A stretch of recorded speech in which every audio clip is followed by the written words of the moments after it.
অন্যান্য অতিথিদের সঙ্গে নিয়ে ক্যানভাসে তুলির টানের মধ্য দিয়ে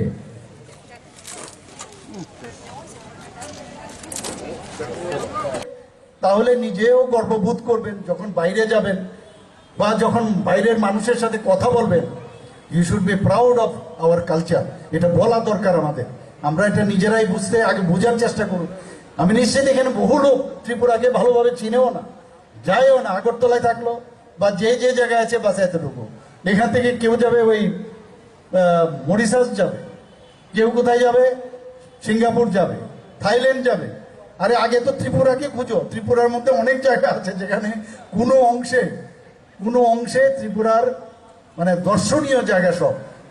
আগে নিজেকে চিনা, অর্থাৎ নিজের যে চিন্তা ভাবনা, সেটা নিজেকে চিনার মধ্যে যে আনন্দ, সেটা যেমন ব্যক্তিগতভাবেও হয়, রাজ্যের বেলাও সেটা সেরকম।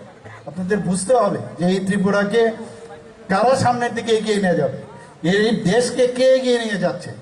আজকে প্রধানমন্ত্রী নরেন্দ্র মোদীজি যেভাবে দেশকে এগিয়ে নিয়ে যাচ্ছে সেটাকে বুঝতে হবে আপনাদের।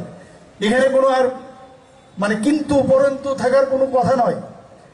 বারবার মাননীয় প্রধানমন্ত্রীজি যেভাবে দেশকে সুরক্ষিত রাখছেন, আজকে দেশের ইনফ্রাস্ট্রাকচার ডেভেলপমেন্ট করছেন, 11তম অর্থনৈতিক যে পজিশন সেখান থেকে আগামী দিনে উনি চাইছেন যে 2000 মানে আমাদের থার্ড পজিশনে আনার।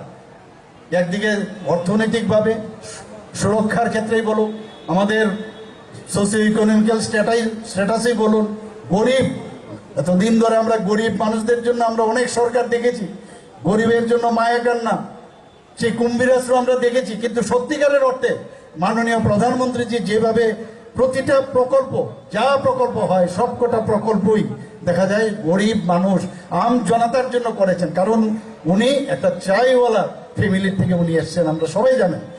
এবং উনি জানেন গরিবই কি।